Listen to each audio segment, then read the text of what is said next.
देवभूमि कहे जाने वाले उत्तराखंड का रंग रूप बदल रहा है। एक समुदाय की जनसंख्या के बढ़ने का चक्र जो दूसरे क्षेत्रों में चल रहा है, उससे उत्तराखंड भी अछूता नहीं है। बीते कुछ वर्षों में उत्तराखंड में मुस्लिम आबादी बहुत तेजी से बढ़ी है। राज्य के मैदानी इलाकों से लेकर पहाड़ी क्षेत्रों तक स्थिति बेहद खराब है। इसी को लेकर उत्तराखंड के मुख्यमंत्री पुष्कर सिंह धामी ने चिंता व्यक्त की है। मुस्लिम आबादी का तेजी से बढ़ना और पहाड़ की शांत वादियों में नफरती हिंसा का जहर घोलने के उदाहरण हम कई बार देख चुके हैं।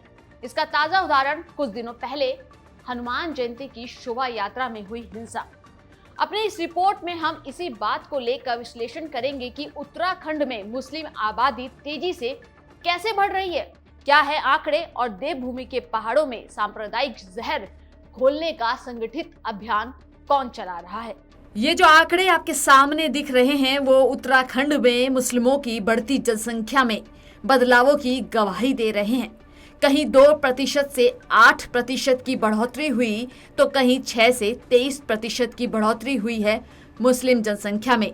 ऐसे में जिसके हाथों में राज्य की बागडोर हो, यानी उत्तराखंड के मुख्यमंत्री पुष्कर सिंह धामी का चिंतित होना जायज है। मुसलमानों की बढ़ती आबादी को लेकर मुख्यमंत्री पुष्कर सिंह धामी ने संतों के सामने अपनी चिंता व्यक्त की है और साथ ही ये भी कहा है कि जो लोग उत्तराखंड में आकर धार्मिक उत्पात फैला रहे हैं उनको चिन्हित किया जाएगा।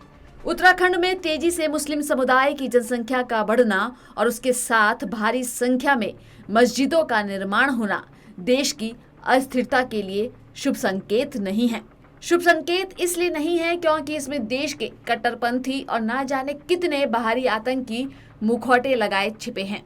कहा नहीं जा सकता। हम ऐसा क्यों कह रहे हैं, जरा इस वीडियो को देखिए।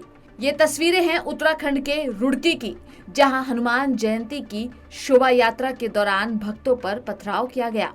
आपको बता दें कि शंकराचार्य परिषद के अध्यक्ष और सांभवी धाम पीठाधीश्वर स्वामी आनंद स्वरूप ने उत्तराखंड सरकार को पत्र लिखकर अपनी मांग रखी है। पत्र में लिखा है, देवभूमि उत्तराखंड हिंदुओं की जन्मभूमि, कर्म भूमि और ऋषियों की तप स्थली है। देवभूमि की रक्षा करना उनका धर्म है, इसलिए उनकी मांग है कि उत्तराखंड सरकार चार धाम यात्रा के दौरान गैर हिंदुओं के प्रवेश पर प्रतिबंध लगाए। गैर हिंदुओं के चिन्हीकरण के लिए सरकार लाइसेंस और परिचय पत्र जारी करे। उन्होंने चेतावनी दी है कि यदि उनकी मांग पूरी नहीं होती तो उनकी काली सेना से जुड़े कार्यकर्ता स्वयं चिन्हीकरण का काम शुरू करेंगे। इसी बात को लेकर उत्तराखंड के मुख्यमंत्री पुष्कर सिंह धामी ने साधु संत के द्वारा उठाई गई मांग का समर्थन करते हुए चार धाम यात्रा में गैर हिंदुओं के प्रवेश पर प्रतिबंध लगा सकती है। दूसरी तरफ डासना मंदिर के महंत यति नरसिंहानंद जी ने मुसलमानों की बढ़ती जनसंख्या को लेकर क्या कुछ कहा, आइए सुनते हैं।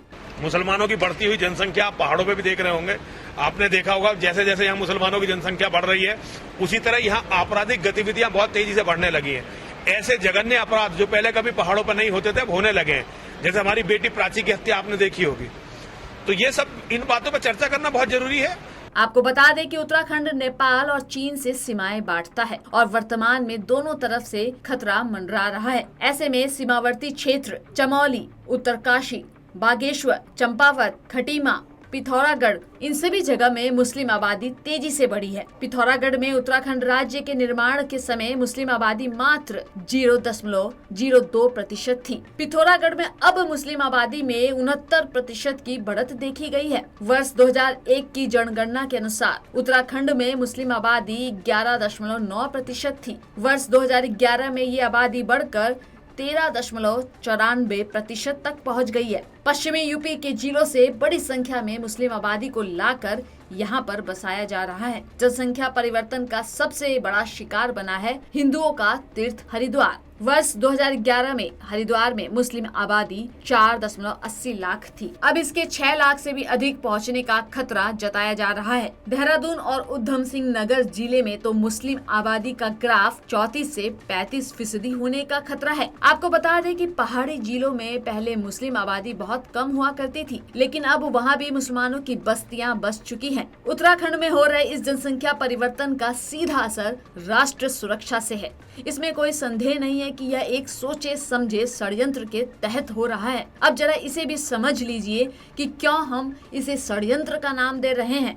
आपको बता दें कि इंटेलिजेंस ब्यूरो यानी कि खुफिया विभाग ने अपनी एक रिपोर्ट में केंद्र सरकार को कहा था कि कई क्षेत्रों में मुस्लिम जनसंख्या में बढ़ोतरी असामान्य है। अब जरा जानिए इस षड्यंत्र के खेल का तरीका। सूत्रों के मुताबिक वेल्डर, मैकेनिक, प्लम्बर, नाई, फल सब्जी और मांस की दुकानों के बहाने मुसलमानों को उत्तराखंड के अंदर के क्षेत्रों में बसाया जा रहा है। इन लोगों को वहां पर सस्ती जमीन मिल जाती है। पहाड़ों पर वन भूमि पर अवैध मजारे भी रातों रात बन जाती हैं। आपको बता दें कि राष्ट्र के सौहार्द को खंडित करने के लिए कुछ इस्लामिक संगठन मुसलमानों को पहाड़ों में बसा रहे हैं, जिनमें रोहिंग्या और बांग्लादेशी भी शामिल है। इसलिए इस तेजी से बढ़ती आबादी को रोकने की दिशा में गंभीरता से सख्त कदम उठाने की जरूरत है। नहीं तो कानून की कमियों की आड़ में ऐसे ही आबादी बढ़ाने का काम जारी रहेगा, जो राष्ट्र की शांति को हिंसा की आग में झोंकने का काम करेगा।